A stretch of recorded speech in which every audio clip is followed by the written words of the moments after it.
se croisent tous les jours comme un couple en amour. Elle lui sourit légèrement avec un tas d'arrière-pensées.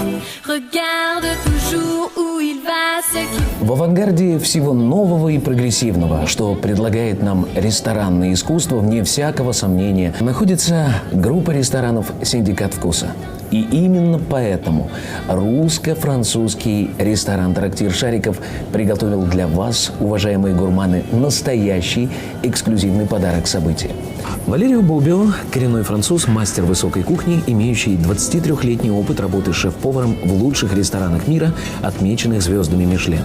Недавно Валерио презентовал в ресторане-трактире «Шариков» меню авторских блюд «Парижские сезоны».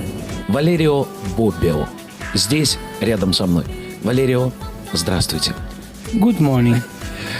Расскажите, пожалуйста, что же это за уникальные сеты высокой кухни, которые презентуют здесь, в ресторане «Шариков»?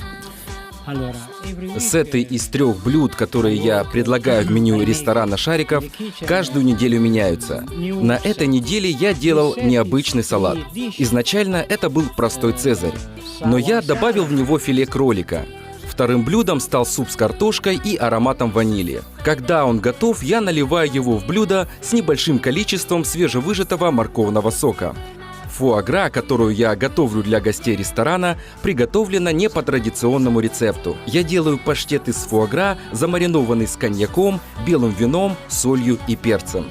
Когда гостю подают это блюдо, в первую очередь он должен взять тост, положить на него немного фуагра, мармелада и соус. И только после этого попробовать желе.